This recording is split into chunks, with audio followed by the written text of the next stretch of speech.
किया था। गुज़िश्ता जुमा आपने सूरह फातिहा के मुताल्लिक़ मुख्तसर सी चंद ज़रूरी बातें सुनी थी और उसके नाम के मुताल्लिक़ और उसकी फजीलत के मुताल्लिक़।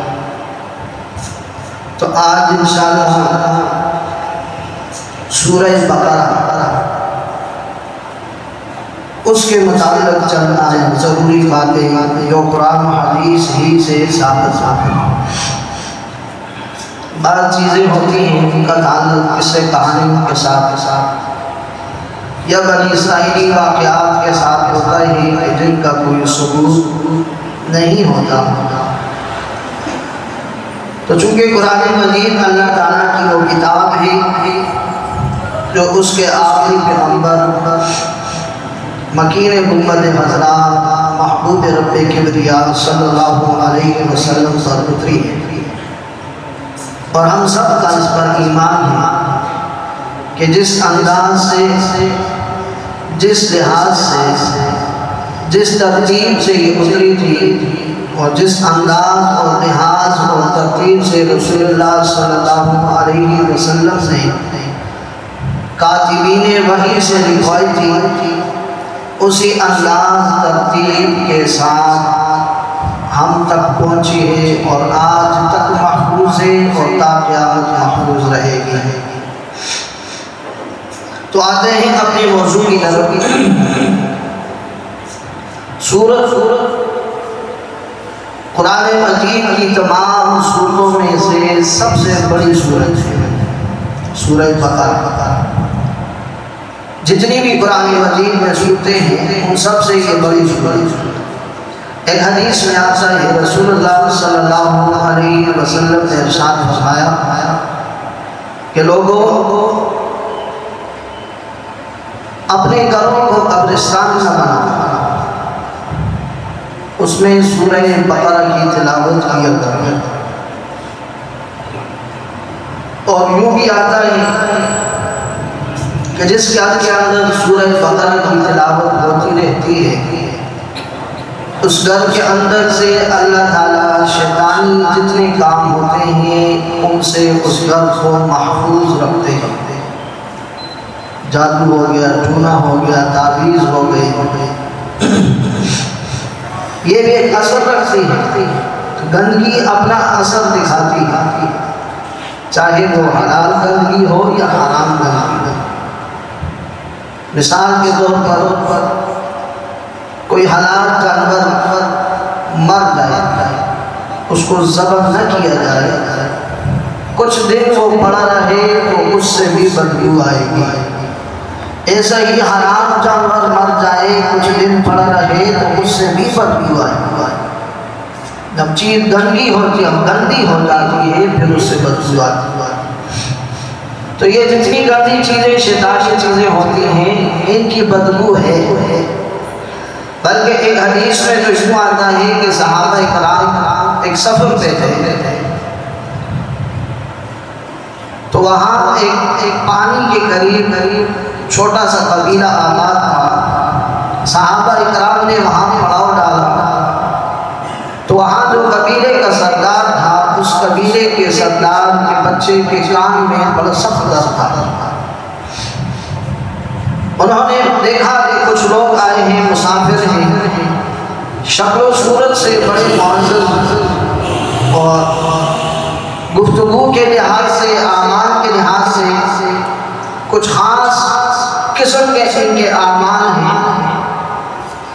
तो उन्होंने अपने काजी भेजा और उनसे कहा कि आप में कोई ऐसा शख्स मौजूद है कि कबीले का जो सरदार है उसके बेटा बीमार है, तो वो कोई दम दरूद कर दे, कोई जाड़ फूक कर दे कि जिससे उसके बच्चे को आराम आए। एक सहाबी गालिबन अब्दुल्लाह इब्न मसऊद रज़ियल्लाहु ताला अन्हु थे, फरमाया उनके साथ चले गए और उस बच्चे की दम डालने से पहले कबीले का जो सरदार था उसने पूछा, सारी बातें की। तो इन्होंने कहा मैं दम डालूंगा लेकिन मैं इसकी उजरत दूंगा आपसे। मैं दम के कैसे लूँगा? कहा क्या लोगे? कहा मैं 10 बकरियां लूँगा। कहा मैं इसके बदले में 10 बकरियां लूँगा। कहा ठीक है, हम देने को तैयार नहीं। दम डाला। वो आदमी जिसके 10 था, तकलीफ में मुब्तला था, वो ठीक हो गया और 10 बकरियां लेके गए। बाकी सहाबा इकराम के पास आया तो सहाबा इकराम ने उससे पूछा कि ये आपने क्या किया? कहा मैंने इस तरह दम डाला है, अल्लाह ने उसको सेहत शिफा दे दी है और बदले में मैं 10 बकरियां लेके आया हूँ। तो सहाबा इकराम ने कहा हम तो आपकी बकरियों को हाथ भी नहीं लगाते, आपने उस पर क्या पढ़ा है? कहा मैंने सूरह फातिहा पढ़ के उस पर दम दिया, अल्लाह ने उसको शिफा दे दी। लेकिन सहाबा इकराम ने कहा नहीं, आपने तो ठीक है कुरान का हिस्सा उस पर पढ़ के दम कर दिया, लेकिन बदले में आपने बकरियां दी हैं, हम इन बकरियों का न दूध इस्तेमाल करेंगे न गोश्त इस्तेमाल करेंगे, हम इनको हाथ भी नहीं लगाएंगे। आपने कुरान बेचा है, आज के माशरे की ज़बान से आपने कुरान बेचा है, अल्लाह का कलाम बेचा है। ठीक है, ठीक न करो। हाँ हम जाएंगे रसूलुल्लाह सल्लल्लाहु अलैहि वसल्लम से शिकायत करेंगे आपकी और उनसे पूछेंगे, अगर उन्होंने इजाज़त दी तो ठीक है, नहीं तो हम उनको हाथ नहीं लगाएंगे।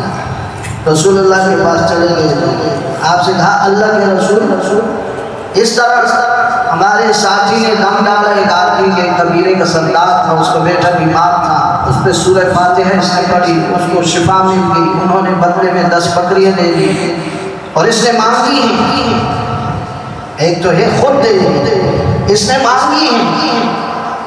अल्लाह के रसूल ने कहा आपने कुरान पढ़ के जो दम किया है और बदले में आपने जो उजरत ली है, तमाम कामों से बेहतरीन उजरत यही है। तमाम कामों से आजकल तो किसी को दम डालो तो पैसे भी नहीं देते ना, पहले लोग देते थे, दे दे तो फिर कहते हैं कि अल्लाह का कलाम बेचते, कलाम बेचते, दम मांगे बोली दम नहीं पैसे कह सके, तो दम के पैसे ले सकते और अच्छे खासे ले सकते। जब डॉक्टर चेहरा दिखाने के ले सकता है 500 रुपया, तो हम दम की क्या लगे? मुफ्त में परसों एक आदमी मगरिब के बाद आया दम डालने को, तो मदरसे में था।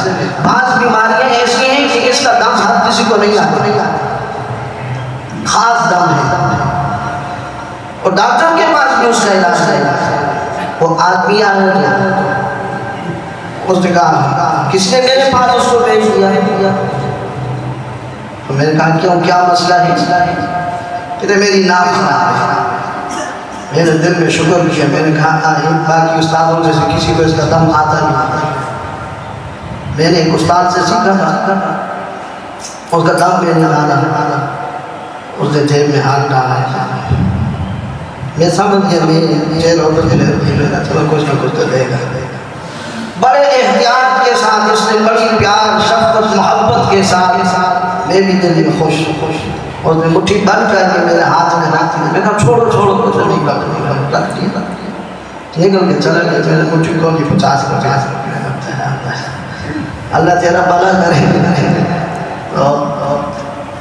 तो उन सहाबा इकराम ने रसूलुल्लाह से पूछा, अल्लाह के रसूल इससे दम डाला है और बदले में ये भी सूरह फातिहा की एक बात जो पिछले जुमे रह गई थी कि इस सूरत का नाम सूरह शिफा भी है।